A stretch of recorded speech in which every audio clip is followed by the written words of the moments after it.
Hello दोस्तों, कैसे हो आप लोग। अगर आप इस चैनल पर नए हो तो मेरी चैनल को सब्सक्राइब कर लीजिए और उसके पास की घंटी को ऑल पे सेट कर दीजिए। आज की सारी स्टोरीज़ वेंडिगो के बारे में है, तो उम्मीद करता हूँ कि आपको ये स्टोरीज़ पसंद आएगी। और हाँ दोस्तों, मैंने ये वीडियो बनाने में बहुत मेहनत की है, तो मैं चाहूँगा कि जितने भी लोग इस वीडियो को देखें अपने दोस्तों के साथ मेरी वीडियो शेयर कीजिए और मेरी वीडियो को लाइक कर दीजिए। और आपको कौन सी स्टोरी पसंद आई वो कमेंट बॉक्स में लिख दीजिए। तो चलिए शुरू करते हैं आज की कहानियाँ। ये बात मई 2008 की है, जब मैं और मेरे दोस्त अपनी अपनी फैमिलीज़ के साथ मिल के कैंपिंग पे गए थे। हम लोग तकरीबन 20 लोग थे। वैसे भी हमारी छुट्टियां चल रही थी, तो सोचा कि घूम आए। पहले कुछ दिन तो सब कुछ नॉर्मल रहा, पर चीज़ें धीरे धीरे बिगड़ने लगी। एक रात को मेरी आंख अचानक से एक आवाज़ से खुल गई। जब मैंने आंख खोल के आसपास देखा तो मेरे टेंट के आसपास कोई बड़ा सा जानवर यहाँ वहाँ घूम रहा था।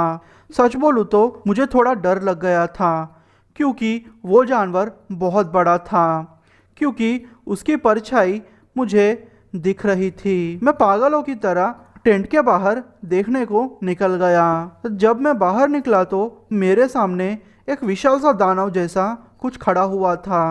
वो दानव किसी भी एंगल से जानवर नहीं लग रहा था। उसका शरीर एकदम से पतला था और जगह जगह मांस के टुकड़े लटक रहे थे। उसके हिरन जैसे बड़े बड़े सींग थे और छोटे छोटे 2 सींग लगे हुए थे। समझ में नहीं आ रहा था कि इस जानवर को मैं क्या बोलूं।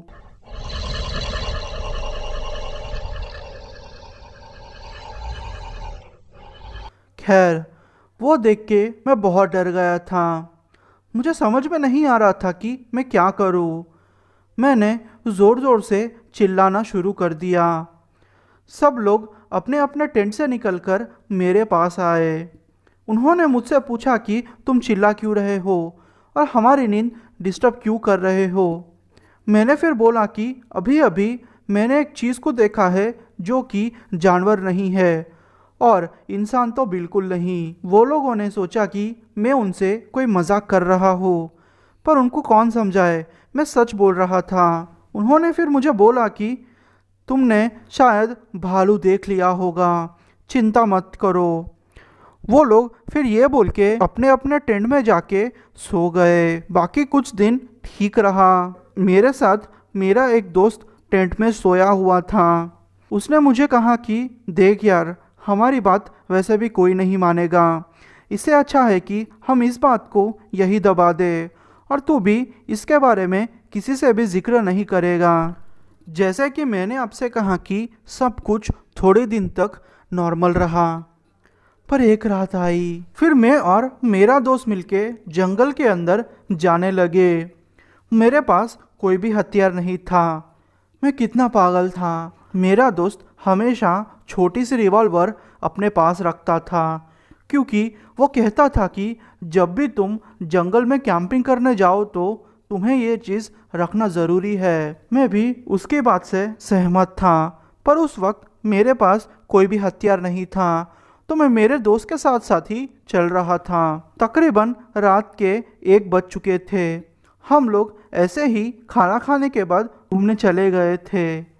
आते आते हमें बहुत देर हो चुकी थी। रास्ते में ही हमें फिर से वही आवाज़ सुनाई दी।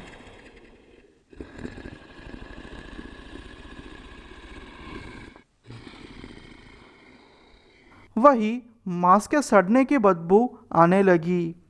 मैं समझ गया था कि ये क्या है। ये उसी रात वाला दानव होगा। मैंने मेरे दोस्त से कहा कि यार, वो आ गया है, अब क्या होगा, वो हमें मार देगा यार, वो बहुत बड़ा दानव है। मेरे दोस्त ने कहा कि तू चिंता मत कर, सब कुछ ठीक हो जाएगा। हम ऐसे ही 1-2 कदम आगे गए होंगे कि वही बड़ा दानव हमारे सामने आ गया। उस दानव ने अचानक से मेरे ऊपर हमला कर दिया। उसने मुझे उठा के फेंक दिया। मैं बहुत डर गया था। मुझे बहुत चोटें लग गई थी। सच बोलूँ तो मेरे सर से खून निकल रहा था और मैं लगभग बेहोश होने वाला था। मेरे दोस्त ने सारी गोलियां उस पर मार दी। शायद उस दानव को एक दो गोलियां लग गई होंगी। वो दर्द से कर्राता हुआ जंगल में वापस चला गया। मेरे दोस्त ने मुझे उठा के फिर से टेंट तक लेके आया। अब मेरे फैमिली के लोग मेरी बातों पे भरोसा करने लगे थे। वो लोगों को मैंने कहा कि चलो यहाँ से हम चले जाते हैं, वरना आप में से किसी को इन सब चीज़ों का सामना करना पड़ेगा। मेरे घर वाले भी इस बार मेरी बात मान चुके थे। उन्होंने कहा कि तू सच कह रहा है। पहले तो वो लोगों को बहुत बुरा लगा कि उन्होंने मेरी बातों पे विश्वास नहीं किया। खैर, पर अब क्या करते। हम लोग उसी टाइम उस जगह से वापस आ गए। थोड़े दिनों के बाद मेरा वही दोस्त मेरे घर आया और मुझसे बोला कि उस घटना के बाद मैंने बहुत सारा रिसर्च किया। जब मैंने रिसर्च किया तो मुझे पता चला कि वो चीज़ वेंडिगो है। बिग फुट तो हो ही नहीं सकती, क्योंकि जैसी उसकी हरकतें थी और रूप रंग था, उसके हिसाब से हम लोग कह सकते हैं कि वो पक्का वेंडिगो था। वो सुन के मैं बहुत डर गया था। तब से मैंने कसम खा ली कि मैं कभी भी मेरी लाइफ में कैंपिंग करने नहीं जाऊंगा। ये घटना तब की है जब मैं और मेरा भाई दोनों मिलके जंगल में घूमने गए थे। हम लोगों को जंगल में घूमना बहुत पसंद था। हम लोग ऐसे ही चलते जा रहे थे। जंगल वैसे उस दिन थोड़ा शांत था। हम लोग थोड़ा आगे गए होंगे कि हम लोगों को एक गुफा जैसा कुछ दिखाई दिया। मैंने मेरे भाई से कहा कि भाई चलो अंदर चलते हैं, देखते हैं क्या है। हमारे पास सिर्फ एक टॉर्च थी। मेरे भाई के पीछे पीछे मैं उस गुफा के अंदर चला गया। हम जैसे ही थोड़े कदम गुफा में गए होंगे कि हम लोगों को मरी हुई चिड़िया दिखाई दी। कम से कम 50-60 चिड़िया मरी हुई थी। उनमें से आधे से ज़्यादा चिड़िया मरकर सड़ चुकी थी और बाकी चिड़ियों की हड्डियां दिखाई दे रही थी। और 2-3 चिड़िया तो ऐसी थी कि वो अभी अभी मरने ही वाली थी। वो नज़ारा देख के मैं बहुत डर गया। मुझे कुछ अजीब सा महसूस हो रहा था, पर मैं समझ नहीं पा रहा था कि मुझे ऐसा महसूस क्यों हो रहा है। मेरे भाई ने वो सब देखा और बदबू के मारे अपना नाक बंद कर दिया।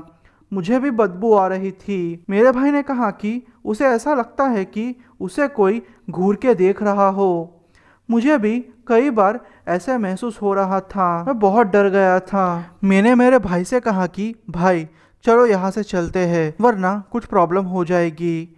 मेरा भाई भी मेरी बात समझ चुका था। उसने कहा कि हाँ तू सच कह रहा है, हमें यहाँ से चलना चाहिए।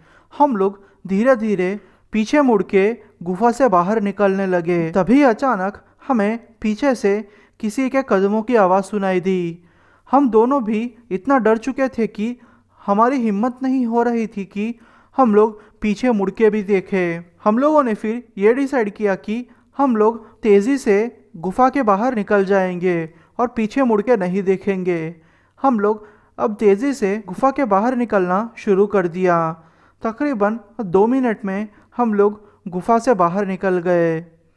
मेरे भाई ने कहा कि यार एक बार मैं पीछे मुड़ के देखता हूँ, मेरा मन बहुत है। मैंने उसे मना किया था, पर फिर भी वो पीछे मुड़ के देखने लगा। अब क्या करता, मैं भी फिर पीछे मुड़ के देखने लगा। जब मैंने पीछे मुड़ के देखा तो मैं शॉक्ड हो गया था, क्योंकि वो जानवर तकरीबन 12 फीट तक का ऊंचा था। उसे देख के तो कोई भी डर जाता। उसकी आंखें चमक रही थी और उसके सींग बहुत बड़े थे। वो कुछ मोटा जैसा कुछ दानव था। वो हट्टा कट्टा दानव था। मेरे भाई ने कहा कि वो एक वेंडिगो है, हमें जितना जल्दी हो सके उतना जल्दी यहाँ से निकलना चाहिए। वो वेंडिगो अचानक से चिल्लाना शुरू कर दिया।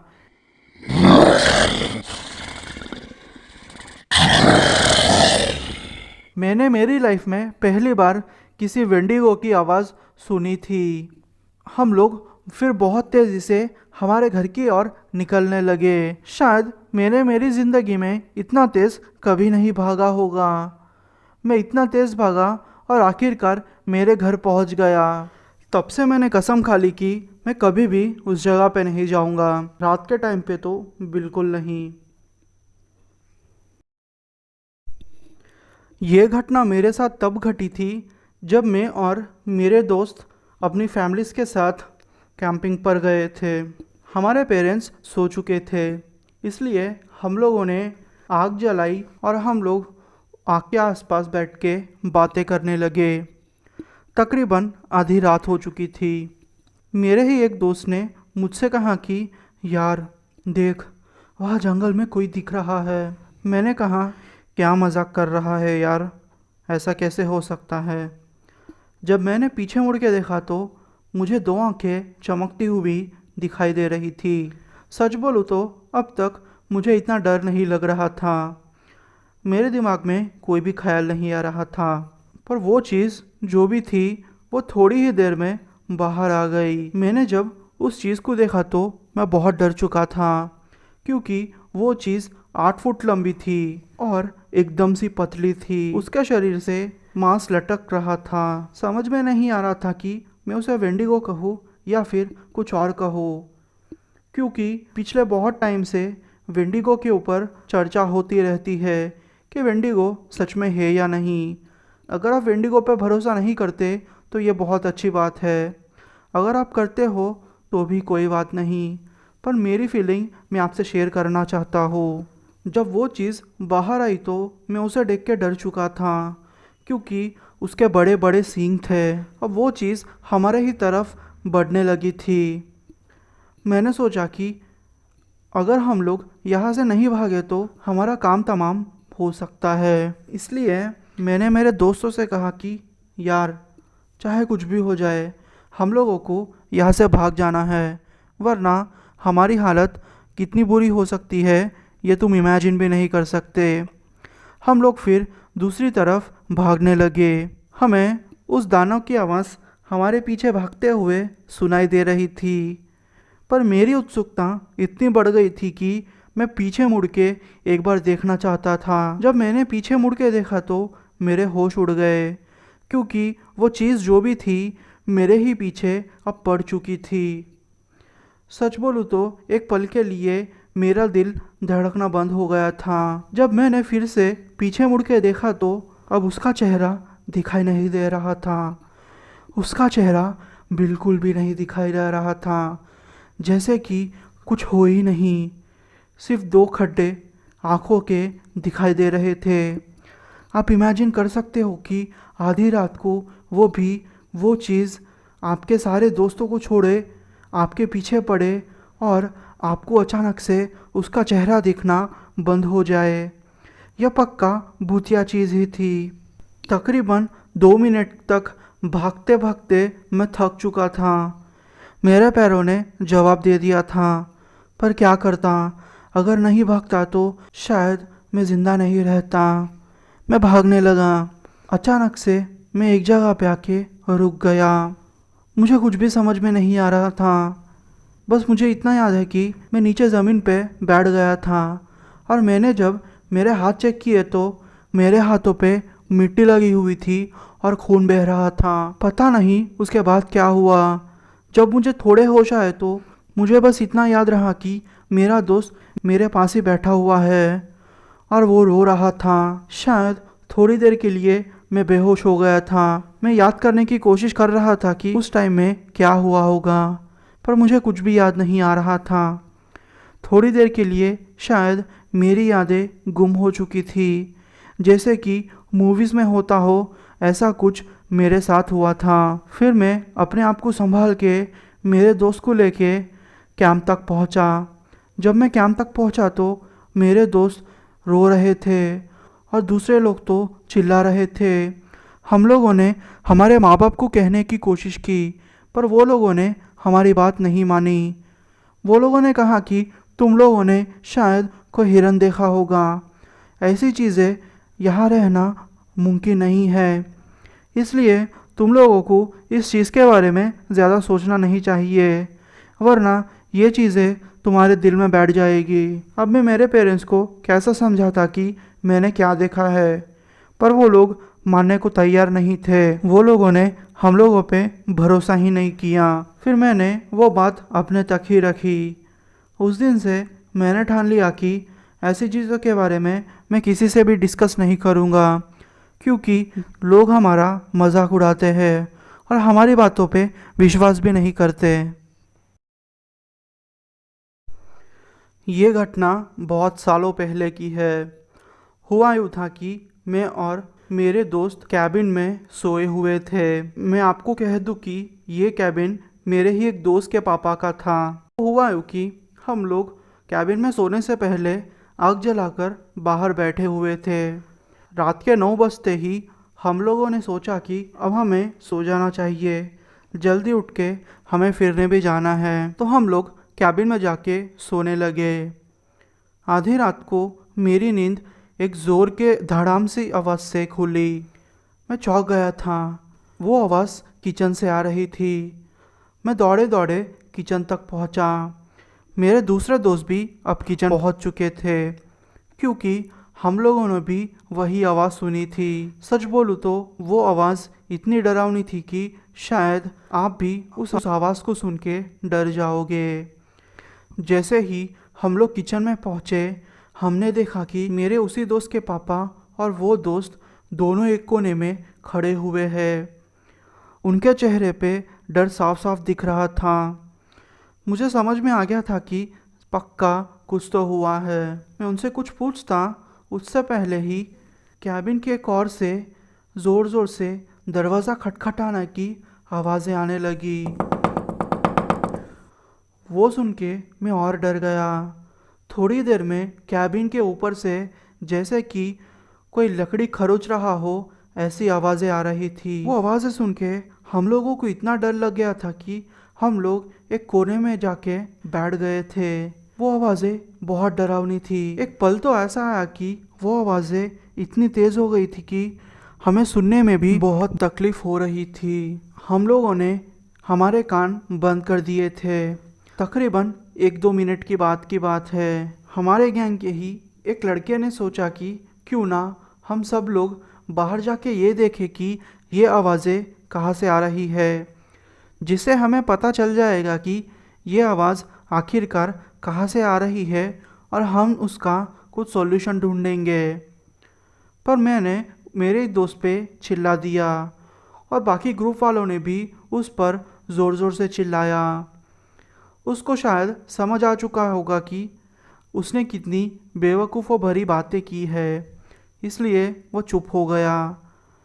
पर अचानक से हमारे ही ग्रुप का एक दूसरा लड़का जो कि बहुत शरारती था, उसने कहा कि चाहे कुछ भी हो जाए मैं अकेला ही बाहर जाके देखूंगा कि आखिर चक्कर क्या है। उसने फिर रौब में आके दरवाज़ा खोला और दरवाजे के बाहर निकल गया।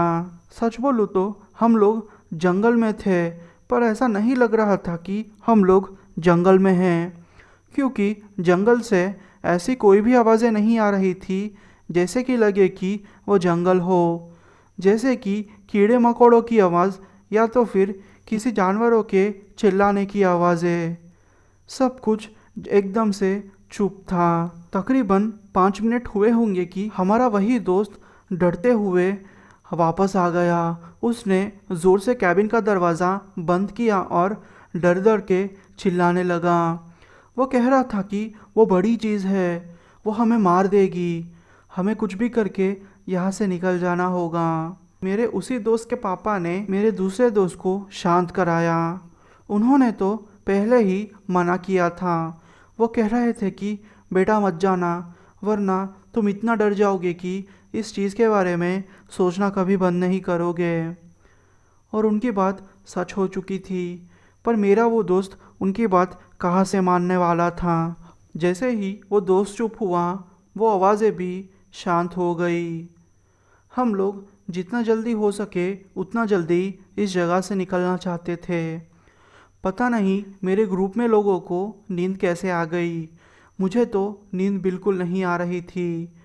मैं और मेरा दोस्त और उसके पापा, हम तीनों मिलके पूरी रात जागते रहे और देखते रहे कि हमारे कैबिन के आसपास कोई जानवर तो नहीं है। सुबह के तकरीबन 5 बज चुके थे और थोड़ी रोशनी हमें दिख रही थी। हम लोगों ने बिना कुछ सोचे अपने दोस्तों को जगाया और उस जगह को छोड़ने का तय किया। हम लोग 1 मिनट भी यह बिताना नहीं चाहते थे, इसलिए दूसरे दोस्तों को उठा के हमारा सामान लेके हम लोग हमारी कार की ओर बढ़ने लगे। मेरे उसी दोस्त के पापा ने अपनी कार चलाई और मैंने फिर उनकी कार का पीछा किया। तकरीबन 3 घंटे ड्राइव करने के बाद हम लोग हमारे घर पहुंच चुके थे। अचानक से उसी दोस्त के पापा ने एक बात बोली। उन्होंने कहा कि क्या तुमने वेंडिगो के बारे में कभी सुना है? उनकी ये बात सुनते ही मेरे शरीर से एक सिहरन सी दौड़ गई थी। ये फीलिंग मुझे तब आई थी जब मैंने दरवाजे पे खटखटाहट की आवाज़ सुनी थी। मुझे इतना डर लग गया कि मैंने उन अंकल को पकड़ लिया था। उन्होंने कहा कि ये चीज़ जो हमने कल रात को एक्सपीरियंस की थी, उन्होंने भी कुछ साल पहले कैबिन में वो एक्सपीरियंस की थी। वो शिकार करने के लिए जंगल में यहाँ वहाँ भटक रहे थे, तभी उनका सामना इस चीज़ से हुआ था। उन्होंने कहा कि ये चीज़ बहुत ख़तरनाक है। जब वो थोड़ी दूर शिकार करने गए थे और जब वापस आए तो उसी चीज़ ने मेरा पीछा कैबिन तक किया था। पर गनीमत ये थी कि मैं कैबिन में घुस चुका था और मुझे उसका पता चल गया था, इसलिए मैं बचने के लिए सारी रात कैबिन में पड़ा रहा। और एक बात भी है, ये चीज़ ऐसी होती है कि अगर तुम्हें एक बार पकड़ ले वो कभी नहीं छोड़ेगी, वो तुम्हें कच्चा चबा जाएगी। इससे अच्छा है कि हम लोग कभी भी अब जंगल में ना जाए, क्योंकि शायद ये उसकी वार्निंग थी कि अगर हम लोग फिर से जंगल में गए तो वो हमारी हालत इतनी पतली कर देगा कि हम लोग शायद ज़िंदा भी ना बचे। मैं और मेरी दोस्त स्टेसी बहुत टाइम से वेंडिगो का मजाक उड़ा रहे थे। हम लोग ऐसी चीज़ों पे कभी भी भरोसा नहीं करते थे, क्योंकि हमारे हिसाब से ऐसी चीज़ें यहाँ होती ही नहीं है। ये सिर्फ आँखों का धोखा होता है। पर हमें पता नहीं था कि हमारा ये मजाक हमारे लिए भारी पड़ जाएगा। बात कुछ दिनों पहले की है।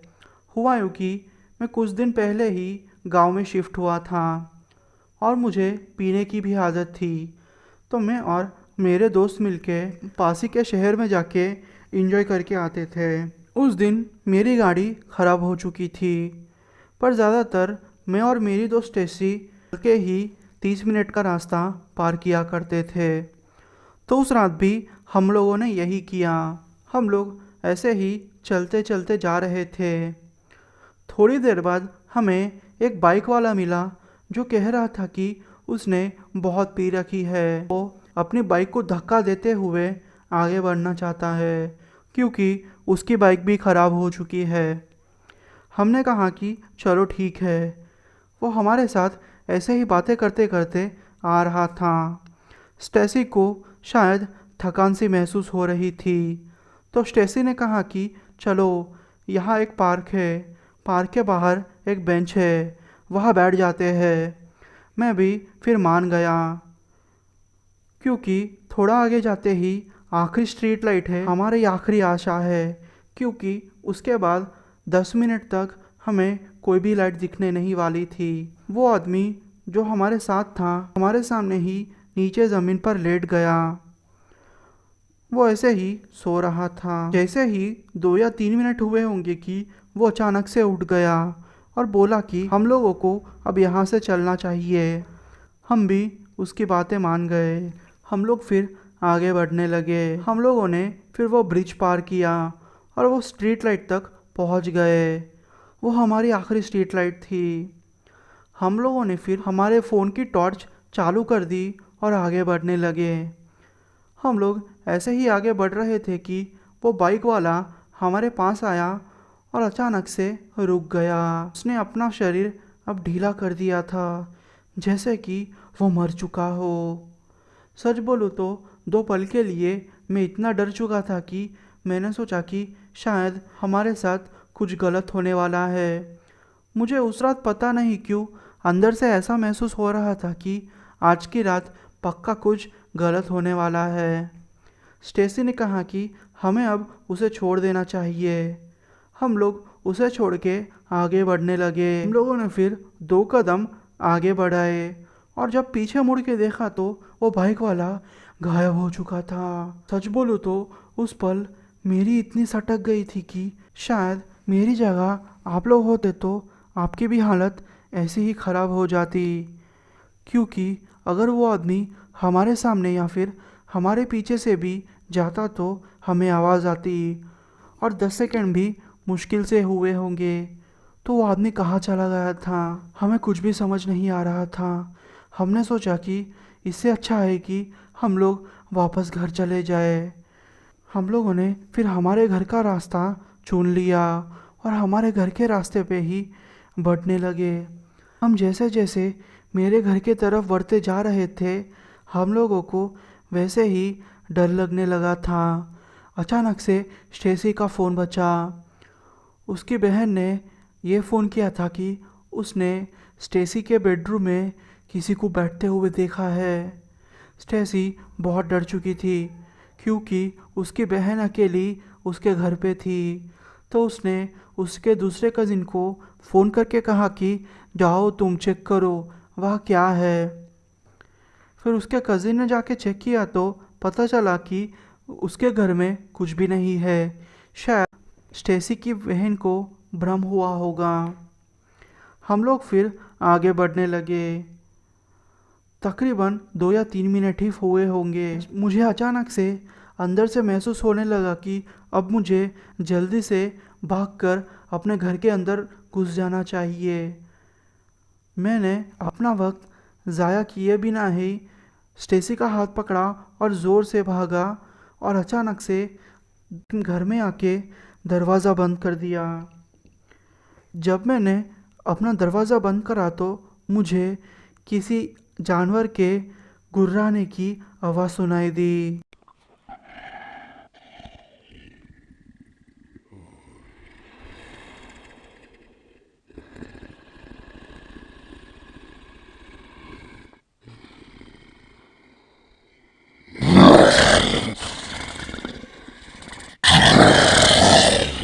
वो आवाज़ इतनी डरावनी थी कि 2 पल के लिए मेरे पसीने छूट गए थे।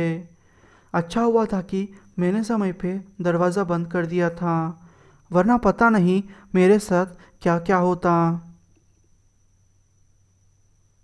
मैंने फिर बहुत रिसर्च की। रिसर्च करके भी कोई भी फ़ायदा नहीं हुआ। कोई भी फ़ायदा नहीं हुआ क्योंकि जो आवाज़ मैंने सुनी थी वो कोई भी जानवर की नहीं थी। आज भी वो आवाज़ मेरे दिमाग में जैसे रिकॉर्डर की तरह रिकॉर्ड हुई रखी है। वो आवाज़ के बारे में मुझे अभी तक पता नहीं चला, पर शायद वो वेंडिगो ही था, क्योंकि इंटरनेट में मैंने कई आर्टिकल्स पढ़े थे और जिस तरीके से उसका हुलिया मैंने देखा था खिड़की से, उसके हिसाब से मैं कह सकता हूँ कि वो पक्का वेंडिगो था।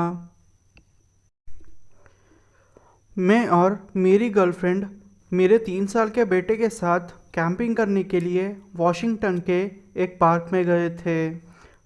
मेरी गर्लफ्रेंड बहुत डरती थी, तो उसने कहा कि चाहे कुछ भी हो जाए हमें हथियार लेके ही जाना होगा। मैं क्या करता, मुझे उसकी बात माननी पड़ी। अपने साथ एक चाकू और शॉटगन ली और मेरी गर्लफ्रेंड ने अपने साथ राइफ़ल ले ली थी। हम तीनों मिलके वहाँ चले गए। वहाँ के पार्क रेंजर ने हमें रोका और बोला कि ध्यान से रहना वहाँ। उसने हमारे हथियारों को देख के कुछ भी नहीं बोला, जैसे कि उसको भी पता हो कि हमें इस हथियारों की ज़रूरत पड़ेगी। हम लोगों ने हमारा टेंट बांधा और फिर मेरी गर्लफ्रेंड तकरीबन 1 या 2 घंटे के लिए हाइकिंग पे चले गई थी। मैं मेरे बेटे का ध्यान रख रहा था। मेरा बेटा बहुत प्यारा था मुझे। मेरी गर्लफ्रेंड फिर थोड़ी देर के बाद वापस आ गई। तकरीबन रात के 9:30 बजे होंगे। मैंने थोड़ी दूर कुछ आवाज़ सुनी। जब मैंने और मेरी गर्लफ्रेंड ने वहाँ जाके देखा तो हमें पता चला कि किसी चीज़ को घसीटने के निशान हमें दिख रहे हैं। वो चीज़ बहुत बड़ी होंगी, क्योंकि वो कोई आम जानवर जैसी तो नहीं दिख रही थी, और एक आम इंसान के लिए उतनी भारी चीज़ को उठाना मुश्किल है। हम लोग फिर हमारे टेंट में वापस आ गए और आग जला ली, जिससे कि कोई भी जंगली जानवर होगा हमसे दूर रहेगा। आधी रात की बात है, मेरी नींद एक ज़ोर के गुर्राहट की आवाज़ से खुल गई।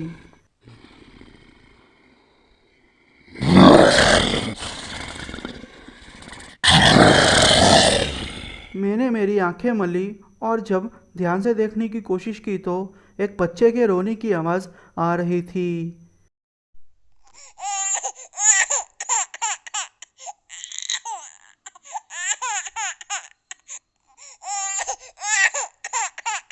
मैं थोड़ा डर गया था। मैं फिर थोड़ा चौकन्ना होके टेंट के बाहर देखने लगा। तकरीबन 10 फीट दूर मुझे एक विशाल सा जानवर दिखाई दिया। वो मेरी ही तरफ देख रहा था। मैंने तुरंत ही अपनी शॉटगन ली और उस जानवर पे तान दी। मैंने उस जानवर पे 2 गोलियां चला ली थी। वो जानवर पर वहाँ से हिला भी नहीं। वह ऐसे ही खड़े रहा। उसके शरीर से खून निकल रहा था। उसकी हड्डियाँ दिख रही थी, जैसे कि अपने अंदर की हड्डियाँ होती है, छाती की हड्डियाँ, वो हड्डियाँ दिख रही थी। वो जानवर बहुत बड़ा था, तकरीबन 8 फीट का होगा वो मुझे ही घूर रहा था। सच बोलूँ तो उसकी वो आंखें देख के मुझ में डर जैसे बैठ गया था। मैं इतना डर गया था कि मैं 2 मिनट के लिए वही जम गया था। मेरी गर्लफ्रेंड को मेरे शॉटगन की आवाज़ सुन के नींद खुल गई। उसने कहा कि हमारा बेटा गायब है। मैंने जब मेरे बेटे को देखा तो मेरा बेटा वहाँ से गायब था, और अचानक से उस दानव ने कुछ बड़बड़ाना शुरू कर दिया। मैं आपको एग्जैक्टली बोल नहीं सकता कि उसने क्या बका, पर मुझे उसकी आवाज़ थोड़ी थोड़ी समझ में आ रही थी। वो कह रहा था कि मुझे और बच्चे चाहिए, मुझे और बच्चे चाहिए। वो आवाज़ सुनते ही मैं जैसे बेहोश हो गया। जब मेरी आँख खुली तो वहाँ के पार्क रेंजर्स और पुलिस वाले हमारे साथ ही हमको उठाने की कोशिश कर रहे थे। हम लोगों ने बोला कि हमारा बेटा गायब है, और हम लोगों ने रात में जो भी हमारे साथ घटा वो सब वो लोगों को एक्सप्लेन किया। वो लोग भी चौंके नहीं थे, जैसे कि वो लोगों को भी पता था कि जो भी हो रहा है सच है। उन्होंने फिर हमको दिलासा दिया कि वो हमारे बेटे को ढूंढ के ही रहेंगे। पर उनमें से एक आदमी था जिसकी उम्र तकरीबन 60 साल की होगी। उसने दूसरे एक पुलिस वाले के कान में कुछ बोला। पता नहीं उसने क्या बोला। हम लोगों को वही कैबिन में 3 दिन गुजारने पड़े। अचानक से 2-3 पार्क रेंजर्स आए और हमसे कहने लगे कि वो हमारे बेटे को ढूंढ नहीं पाए। मेरी गर्लफ्रेंड अब रो रही थी। हमने जब बाहर जाके देखा तो 2-3 पुलिस वाले ज़ख्मी हालत में वहाँ खड़े हुए थे। शायद वो लोगों का भी उस जानवर से सामना हुआ होगा। अब मैं मेरा बेटा खो चुका था। मैं खुद से नफ़रत करने लगा था। मेरी गर्लफ्रेंड अभी तक रिकवर नहीं हो पाई। अगर मैं उस टाइम पे ना डरता तो शायद कुछ कर पाता, पर अब फ़ायदा कुछ भी नहीं है। मेरा बेटा अब इस दुनिया में नहीं रहा।